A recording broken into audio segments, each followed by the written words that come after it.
สบายดีนะข้าพเจ้าจะมาแนะนำระบบ FX Option นะเป็นระบบเทรดเราสามารถเบิ่งข้อมูลต่างๆในระบบนะในเว็บไซต์ได้ข้อมูลทุกอย่างโชว์ในหน้าเว็บนะและกรณีลงทะเบียนเราสามารถคลิกใส่ลิงก์นะคลิกใส่ลิงก์ลงทะเบียนหมู่ผู้ส่งให้เราแล้วก็ออกมาเป็นแบบนี้เราสามารถใส่ username อะไรก็ได้นะแล้วก็อีเมลนี่กับพาสเวิร์ดนะพาสเวิร์ดนี่เราสามารถกำหนดใส่เองเนาะอะไรก็ได้แล้วก็ใส่อีกครั้ง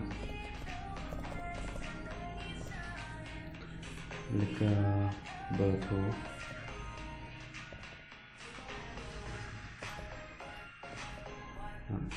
อันนี้เลขแนะนำนะกรณีเอาคลิกใส่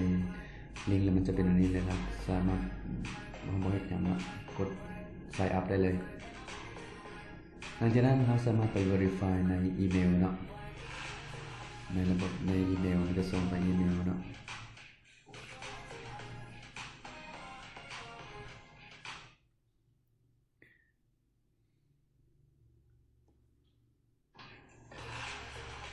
ในอีเมลเนาะเราสามารถคลิกใส่เพื่อกด confirm เพื่อยืนยันและเข้าระบบได้โอเคใส่อีเมลหรือว่า username ก็ได้เนาะก็ใส่ password ก็เข้าไปในระบบอย่าลืมติ๊กตัวนี้เนาะ I'm not a robot เนาะอันนี้กรณีมันออกมาว่าเป็นพาหนะเราก็กดรูปใดเป็นพาหนะเป็นรถเนาะกดใส่เป็นมอเตอร์ไซค์เป็นที่จับก็ใส่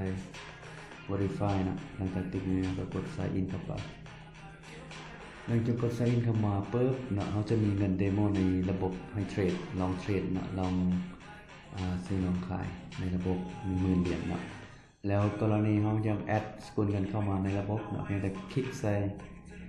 ไม้บวกนี้เนาะแล้วขึ้นมาคริปโตเขาสามารถเลือกเอาผู้ใดก็ได้นะเขาก็แอดเข้าไปแล้วกดแอดเข้าไปบนเลยโอเคเขาจะเอา forex เข้าไปเขาก็คลิกใส่ forex เนาะแล้วก็กดสกุลเงินที่เราต้องการโอเคพอแล้วนะโอเคแล้วเราสามารถเลือกสกุลเงินว่าเราจะเทรดสกุลเงินใดตัวอย่างว่าEthereum คลิกใส่ Ethereum นะ ETH แล้วกรณีเราจะซื้อขายในระบบนะเราสามารถใส่เงินยูนิตนะเพื่อซื้อเพื่อขายนะก็ตัวอย่างว่าเขาจะออก$10นะตอนนี้เราสามารถออกกรณีนี้สีแดงเราบ่สามารถออกได้นะต้องสีเขียวถึงออกตลาดออกซื้อได้ออกขายได้นะ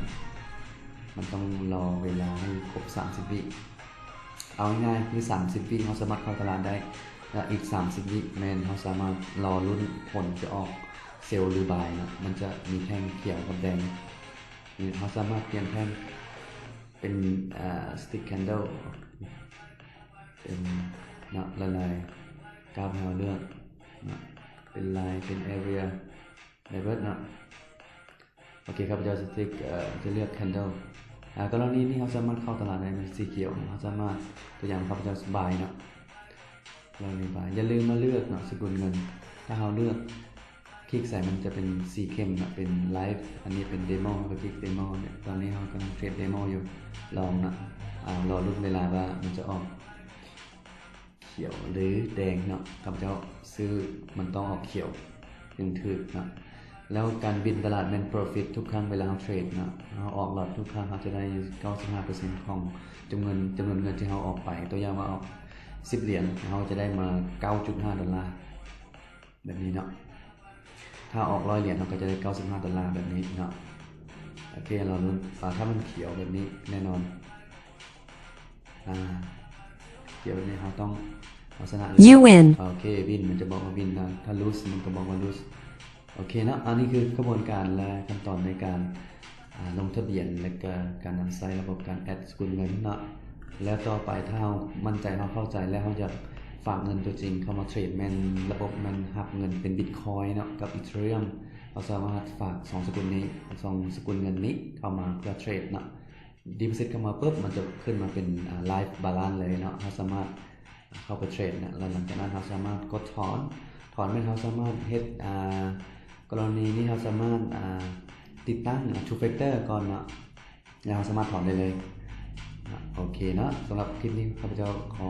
จบสักนิดเนาะพบกันใหม่ในคลิปหน้าขอบใจ